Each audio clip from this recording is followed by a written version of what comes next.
les va? ¿Cómo andan? Bienvenidos una vez más a Debates.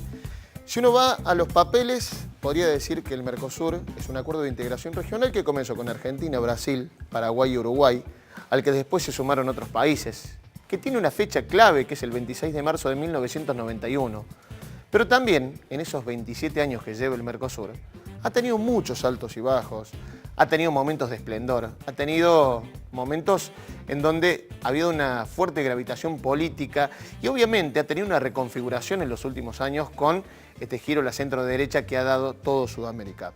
De eso vamos a estar hablando hoy en Debate, justamente saber por dónde pasan las claves actuales de ese mercado común del sur del que tanto venimos escuchando, del que hace tanto venimos escuchando, pero a veces se desdibuja un poco cuál es su función y su papel. ¿Por dónde pasa el Mercosur hoy? Los posibles acuerdos con la Unión Europea, los acuerdos con la Corporación Andina de Fomento, con otros países de nuestra región. Bueno, hablar un poco de todo eso, también de cómo impacta en el Mercosur la reconfiguración del mapa político mundial. Hoy lo charlamos en Debate. Comenzamos de esta manera. Cuando nos unimos tenemos más posibilidades que en forma individual. Juntos podemos ser más competentes para cubrir nuestras necesidades y administrar los recursos compartiendo información y conocimientos. Nos unimos para fortalecer nuestras economías, nuestras relaciones comerciales, políticas, sociales y culturales. Eso es el Mercosur, una unión de países que desde hace más de 25 años trabaja en equipo por el bienestar de sus pueblos. Fue creado por Argentina, Brasil, Paraguay y Uruguay en 1991 mediante la firma de un acuerdo llamado Tratado de Asunción, basado en el respeto por la democracia y la búsqueda del desarrollo económico. Desde ese día a la fecha, ha sido un proceso dinámico y abierto, al cual se unieron en fases posteriores Venezuela y después Bolivia, actualmente en proceso de adhesión. Hoy día también son socios del Mercosur los demás países de América del Sur. En el Mercosur, las decisiones se toman a través de 3 órganos. El Consejo del Mercado Común, integrado por los ministros de Relaciones Exteriores y de Economía para conducir políticamente el proceso de integración. El Grupo Mercado Común, que es el órgano que atiende el funcionamiento cotidiano del bloque. Y la Comisión de Comercio, que supervisa las acciones en cuanto a política comercial. Para apoyar a estos 3 órganos y proponer iniciativas, se llevan a cabo anualmente más de 300 foros de negociación en las más diversas áreas, con la participación de los representantes de cada país. En estas instancias se toman decisiones mediante consenso, contando cada país con un voto, sin importar su tamaño, población o desarrollo económico. A su vez, en el correr de los años, se han creado diversos organismos de carácter permanente para facilitar la aplicación de las políticas en todo el bloque. En estos primeros 25 años, el comercio entre los países del Mercosur se multiplicó casi 8 veces. Un tercio de los productos que se intercambian actualmente tiene un importante valor tecnológico. Además de los acuerdos comerciales, se han alcanzado una serie relevante de logros de diversas características en temas migratorios, laborales, culturales y sociales. La cartilla de ciudadanía del Mercosur incluye un gran número de derechos en pleno desarrollo para cada ciudadano.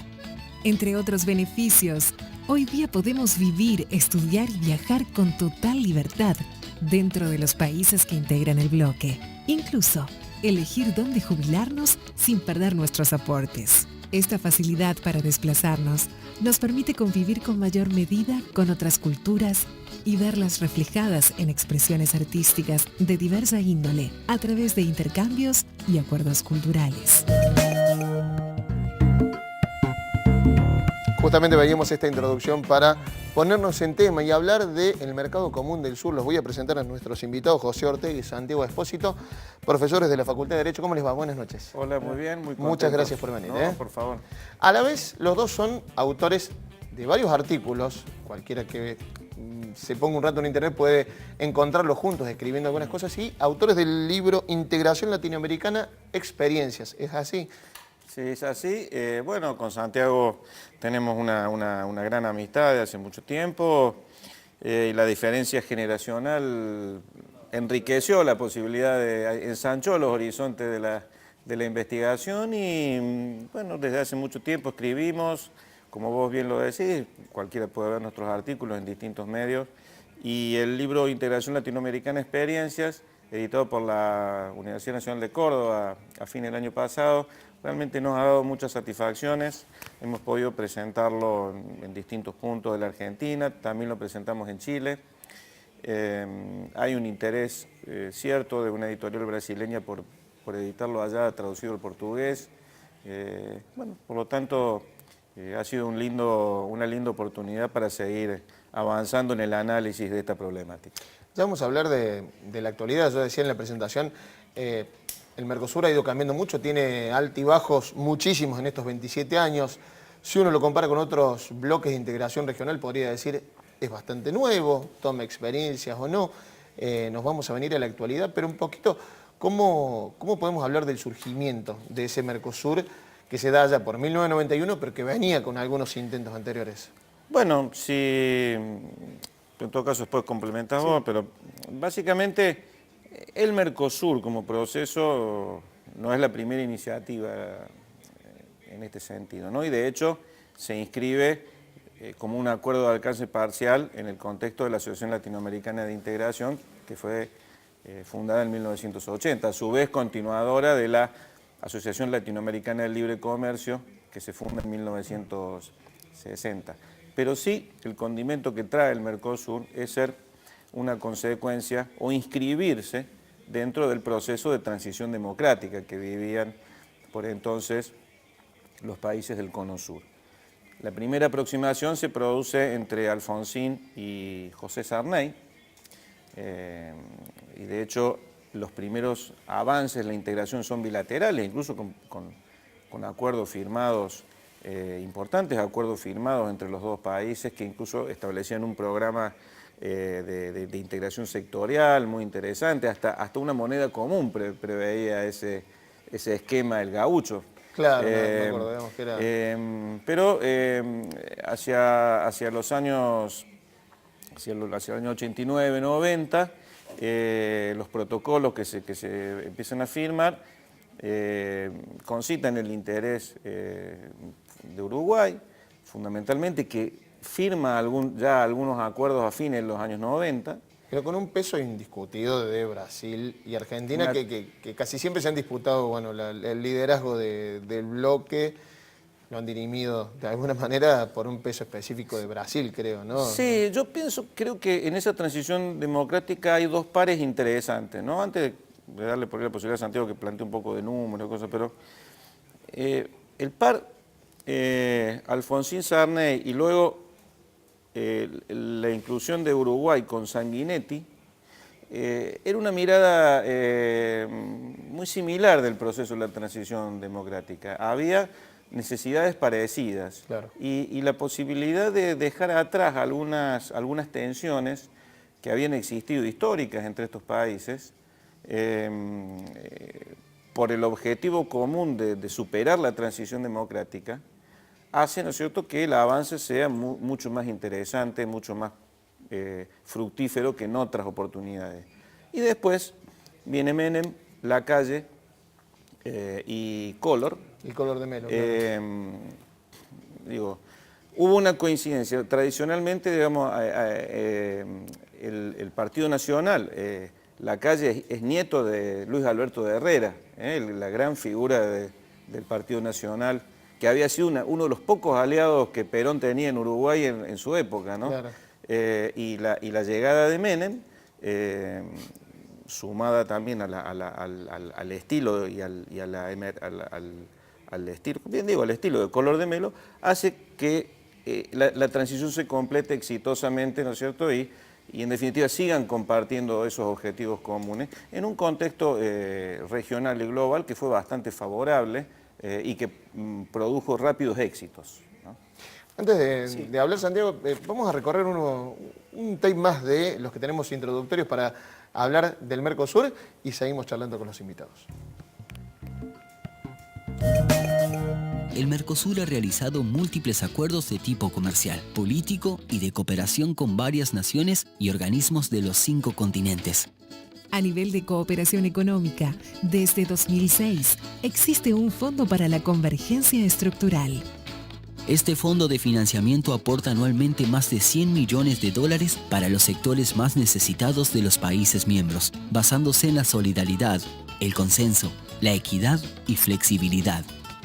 Los aportes son hechos por cada país en función de sus posibilidades económicas, recibiendo más el que tiene menos, contribuyendo a la realización de obras que aceleren el desarrollo de las sociedades. Se han realizado múltiples proyectos como tendidos de transmisión eléctrica e interconexión, construcción y rehabilitación de rutas, carreteras y vías férreas, desarrollo de productos turísticos, sistemas de saneamiento y agua potable, recuperación de escuelas, viviendas y un programa integral de acción contra la fiebre aftosa. El Mercosur, un territorio de casi 15 millones de kilómetros cuadrados con una gran variedad de riquezas y tesoros naturales. Reservas de agua, biodiversidad, recursos energéticos, tierras fértiles y una población de más de 295 millones de personas que conforman un patrimonio invaluable de diversidad cultural, étnica, lingüística y religiosa. Una unión entre países que se fortalece con el tiempo y se consolida con cada logro. Un lugar común para crecer, mejorar, proyectar y lograr objetivos por el bien mutuo.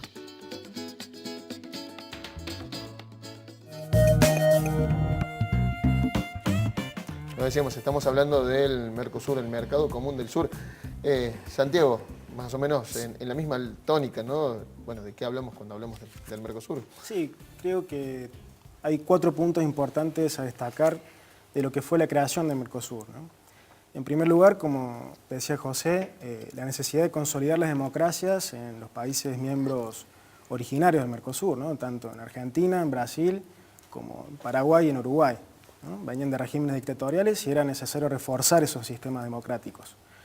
En segundo lugar, hay que tener en cuenta el contexto internacional.